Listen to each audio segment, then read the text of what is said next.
जय माँ आदिशक्ति। प्रिय साधकों, आप लोग जानते हैं कि मैं प्राचीन काल की विद्याओं को उजागर करने की कोशिश कर रहा हूँ। तो आज मैं मंत्र लेकर आया हूँ जो प्राचीन काल में रावण थे, जिनको श्री रामचंद्र ने मार दिया।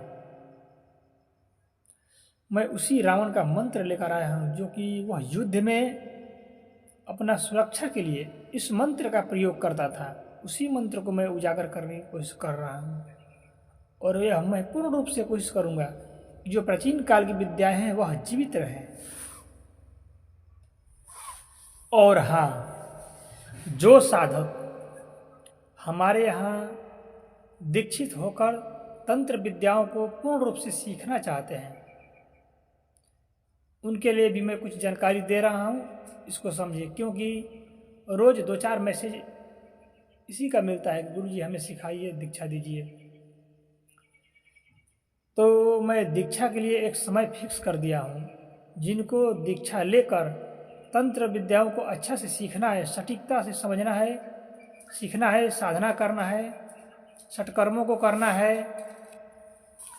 वह लोग हमारे यहाँ दीक्षित होकर सीख सकते हैं। और सीखने के लिए व्हाट्सअप, जो मेरा व्हाट्सअप नंबर है, उसमें व्हाट्सअप मैसेज करें। व्हाट्सअप में दीक्षा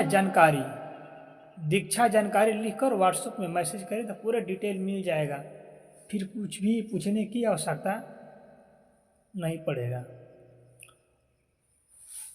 और हाँ, जो भाई ग्रुप में जुड़कर सीखना चाहते हैं, जो कि पेड ग्रुप है, उसमें मंत्रों की सूची दिया गया है। उसमें बहुत सा ज़्यादा करके सिद्ध मंत्र ही है, स्वयं सिद्ध है। आप उसको प्राप्त करेंगे, यूँ ही काम करना शुरू कर देगा। कुछ मंत्रों को सिद्ध भी करना पड़ेगा। इस ग्रुप के लिस्ट डिस्क्रिप्शन बॉक्स में दिया गया है।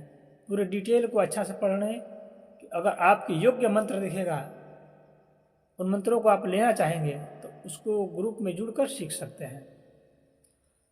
तो मैं आज रावण द्वारा रचित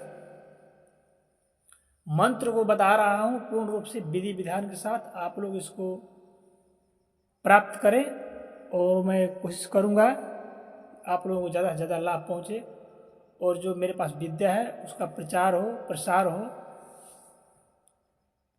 तो इसका एक दिन का साधना है। सबसे पहले इसको समझ लें। किसी भी अमावस्या को लगभग 1.5 घंटे लगेंगे, 1.5 या 2 घंटे भी लग सकते हैं, आप लोग शुरू में काम करेंगे तो। इसका जो मंत्र है, इसको जप करना पड़ेगा 11 माला। 11 माला का जप करने के बाद 1 माला का आहुति देना पड़ेगा आपको, तो यह मंत्र पूर्ण रूप से सिद्ध हो जाएगा। जैसे कि आप लोग जानते थे कि जो युद्ध में रावण जाता था तो उस समय अपने कवच के रूप में उसका प्रयोग करता था और इसकी वजह से वह लंबे समय तक युद्ध कर पाता था और बचा रहता था। ऐसे श्री रामचंद्र के बाण के सामने बचना इतना आसान नहीं था। फिर भी वह मंत्रों और विद्याओं के बल पर इतना सामर्थ्यवान था कि वह विद्याओं के दम पर बचता था और लंबा समय तक टिका रहा। तो उसी का एक विद्या है, यह आपके काम आएगा जब भी शत्रु आपके ऊपर बाण चलाएंगे या किसी को सुरक्षा देना है, उसका भी कार्य करेगा। कवच लगाने का काम करेगा, साधना में सुरक्षा का काम करेगा। इस तरह से अपने सूझबूझ से बहुत कार्य कर सकते हैं इस मंत्र से आप लोग। इस मंत्र का जप काला कपड़ा पहनकर काले आसन पर बैठकर रुद्राक्ष माला से जप करना है। दक्षिण दिशा की तरफ मुंह करके बैठना है और इसमें एक नियम है, सर पे कुछ ना कुछ जैसे कि पगड़ी के रूप में गमछा या कुछ बंधा रहना चाहिए, सर ढका रहना चाहिए, तभी इसका साधना फलित होगा। मैं पूर्ण रूप से बताने की कोशिश करता हूँ ताकि आप लोग कहीं गलती न करें।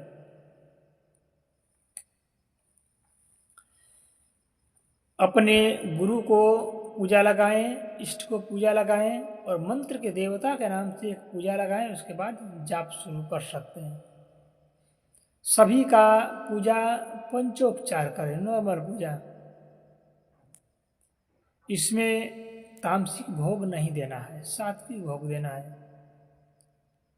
जो भी आप फूल फल मिठाई दे सकते हैं, इसमें मिठाई का फूल लगेगा, बाकी आप जो भी अपने इच्छा से, क्योंकि कुछ लोग सोचते हैं कि 4 फल, कुछ लोग 5 फल चढ़ा दूं अपने हिसाब से, लेकिन इसमें फूल और मिठाई लगेंगे पंचोपचार पूजा में, इतना से काम बन जाएगा। दीपक जलेगा गाय का घी का। हवन करेंगे तो उस समय भी गाय का घी का ही प्रयोग करें। नॉर्मल सामग्री से हवन करना है। इसमें दशांग और घी मिलाकर आप लोग आहुति दे सकते हैं। मंत्र पूर्ण रूप से सिद्ध हो जाएगा। और जब प्रयोग करना है तो अपने सूझबूझ से जैसे चाहे वैसे प्रयोग कर सकते हैं। जैसे कि मंत्र को भोजपत्र पर लिखकर उसे प्राण प्रतिष्ठा करके पंचोपचार पूजा करके किसी को ताबीज में भर के देंगे तो उसका सुरक्षा हो जाएगा।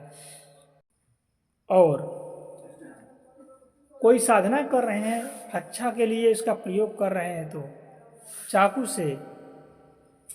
चाकू लेकर मंत्र को पढ़ते हुए घेरा लगाएं और ध्यान रहे बीच में खड़े होकर घेरा चारों तरफ लगाना। ऐसा नहीं कि घेरा से बाहर होकर घेरा बनाकर उसमें प्रवेश करें, ऐसा नहीं करना चाहिए, ठीक है। इस बात को ध्यान रखें। किसी को सुरक्षा देना है तो धागा को भी अभिमंत्रित करके दे सकते हैं, वह भी फलित हो जाएगा। इस प्रकार अपने सूझबूझ से बहुत सा प्रयोग कर सकते हैं। मंत्र मैं स्क्रीन पर दे रहा हूँ, मुझे पूर्ण विश्वास है आप लोग इसका उचित प्रयोग करेंगे। तो आज के इतना ही। जय माँ आदिशक्ति।